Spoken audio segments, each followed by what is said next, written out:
So I'm building this buggy. I've got it stripped down. It started out as a wrestler. Here's the front end, rear end. This is how they had done the steering. They cut this off, I guess, of the wrestler to use that same for the bell cranks. It did come with these nice wheels. I did clean them. They got mud on them still. Dang, but they were filthy. They'll get dirty anyway. So I'm doing a all aluminum build. $420 right here in parts. Doesn't look like it, but you start looking at prices.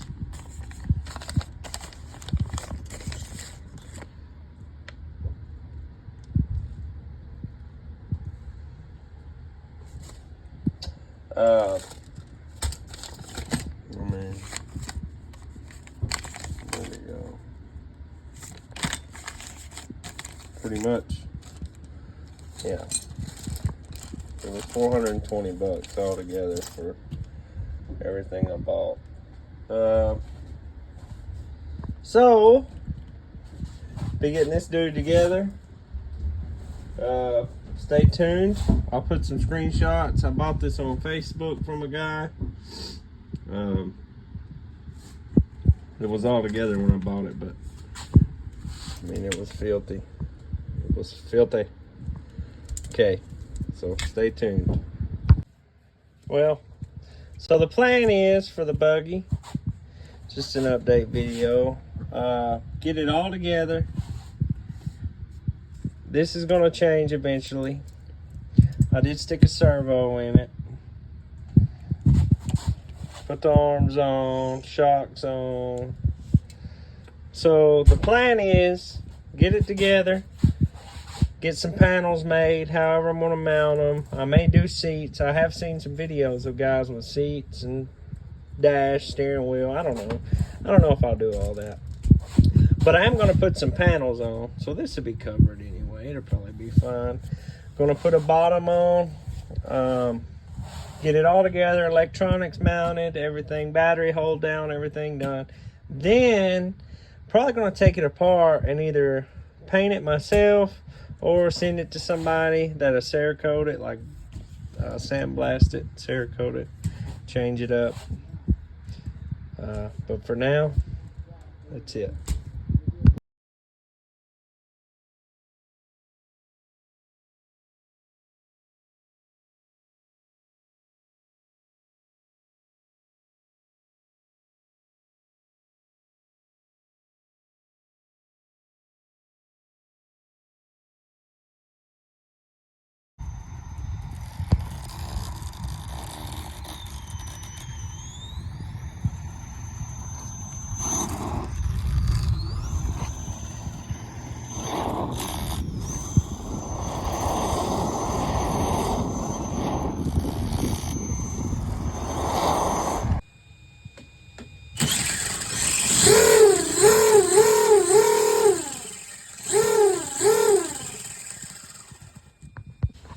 Okay, so here's where I made it with the buggy.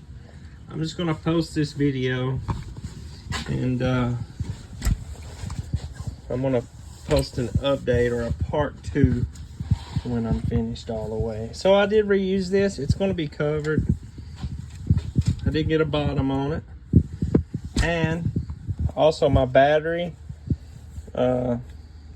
receiver, and speed control is on a different piece other than the bottom, so it's shielded. So like if something goes up in there, it can drain out, or if a stick goes, it'll be protected.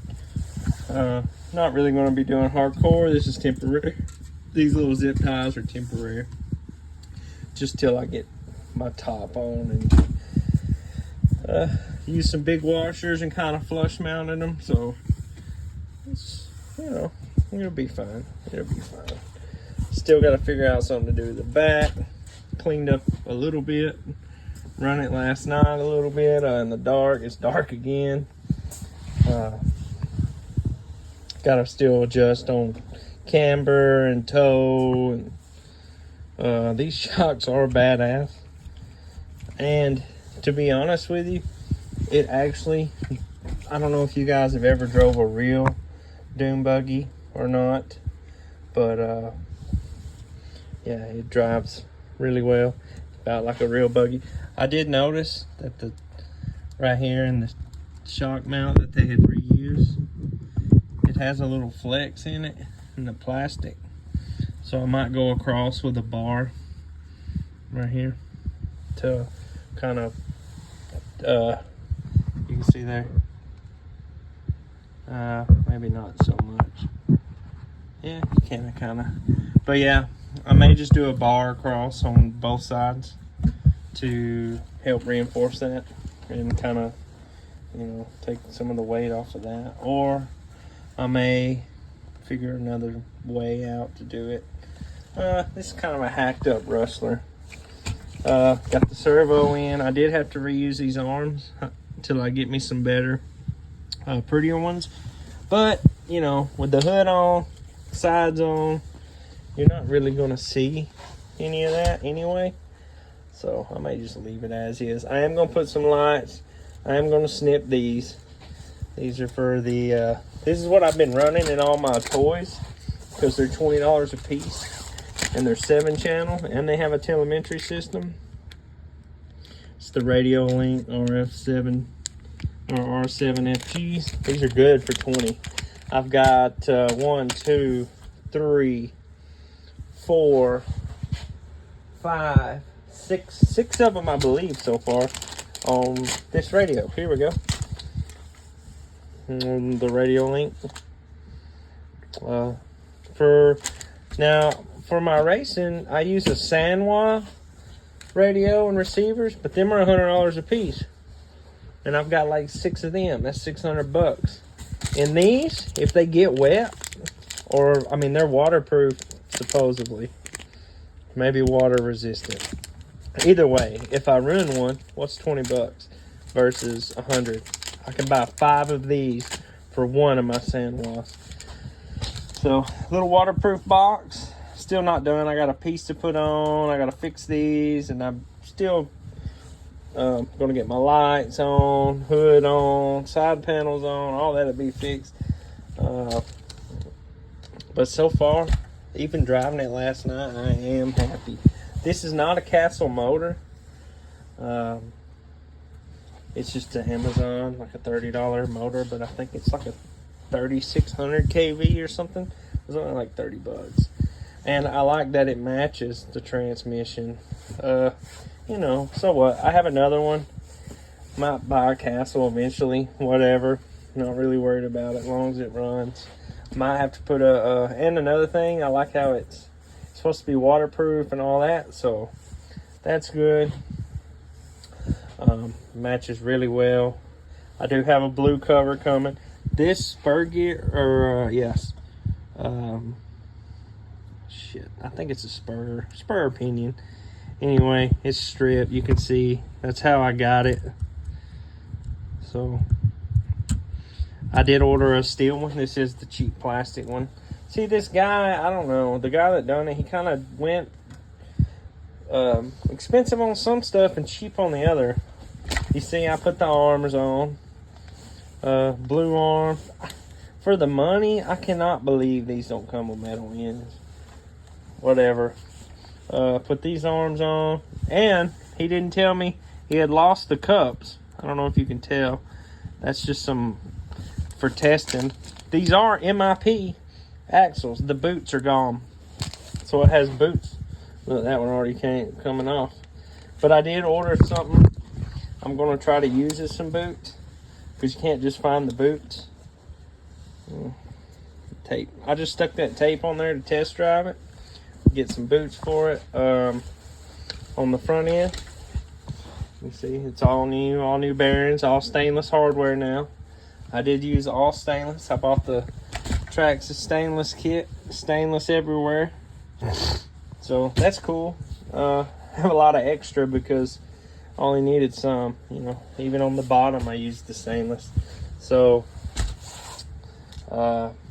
yeah, that's it for now. Let me back up a little bit. You can kind of see. Now when I get a hood or a roof on, hood on, sides on, I did get some blue wrap, metallic wrap, because I do have the panels that came. He gave me some Lexan panels with it. So I may just figure out how to get them on here, how I'm gonna mount them and stuff, and then wrap them. There you go. I was gonna do aluminum because I have a lot of this from cabinets, leftover cabinet pieces, but I may just use the Lexan because it's light and I already have it, and I won't have to form anything up. And I have a lot of Lexan. Trailer's kind of a mess right now. Kind of got stuff everywhere. Here's a death race car I'm building. It's a DR10 drag car. I'm taking this for a 4-turn motor out because it's just too much and it won't run 10 minutes like it needs to. I put some 4-wheel drive fronts on it, some bald eagles, instead of the little narrow, because in the death race we're running figure 8. Now I do have this camera, and it's the run cam, and I did stick it on a buggy and run some laps with it, but I wasn't happy how I had it and how it turned out. But for the death race, I'm planning on making a camera mount on the top of the car that's protected so I can film the thing. That is next Saturday. So here's a fan shroud I made to keep the motor cool. You know, it just pulls air right through here. It's not really restricted much, but it, you know, out of one of my wings just to kind of push the air down, and it blows good down here, so it keeps that air going down on that motor, because it's going to be running for 10 minutes. And I don't know if you've seen it here, I just soldered this dude up. This is a 7.5 turn I bought for like 40 bucks. I'm gonna put that in there to see, and I'm gonna play with the gearing some to see if I can get this car to run 10 minutes. Now I'm racing oval tomorrow night, so I only have Wednesday and Thursday and Friday to get this thing done. I've still got to do a lot of modifications to the body. I've got to get some weight up here because this dude loves to ride wheelies. I am going to run the wheelie bar on it because you can run anything you want in a death race. A death race is 10 minutes long, or whoever has the most laps at the end. So if I could build a car that'll hang in there, I don't really care about going super fast. I care about being durable and for 10 minutes. And I kind of got this car free with the 4-turn, and I got I just had it in my hand. My cousin also gave me a Macklin motor right here, 4.5-turn Macklin motor with this car, with the 4-turn in it and a 4.5-turn Macklin. This dude's badass. I don't know why I didn't do it like that a while ago, because on this I made it quick connect so I can just plug and unplug motors. Also that 7.5, it should run that 7.5 for 10 minutes. If not, I got an 8.5 brand new in the box, hobby wing, and I thought I had a 10-turn, but oh well. Another thing I'm going to try, and I think I'm just going to wait, I'm going to put this in a short course truck, maybe. I'm getting off here. Anyway, just an update on the video. Sorry for the rambling. I get started. Here's kind of like my stand work area. My race gear, all my race gear's in there. Dirt bike over there with stuff piled all on it, and that's just a mess. I'm still digging through that. Some of the boxes or cars that need to be sorted, some stuff hanging, table area. I do have these for sale if somebody's even watching this video. Both of them brand new carpet. I just never raced. This one's sealed in the box, and then I have that one as well. I'll take $100 a piece. And I tell you what, if you buy them and tell them you want to buy them from YouTube, you bought them, send me an email. It'll be in the description. And I'll take $100 a piece and I'll ship them to you anywhere. If you buy them off the YouTube and you're watching. Just because you're putting up with me rambling. Man, I have buggy stuff, race stuff. This thing is badass. It's the Axial SMT10, TRX4, Rift, 4-wheel drive buggy, B72, B64D. But yeah, right now my place is kind of a mess. I don't really care. But yeah, if you're watching, thank you and peace out.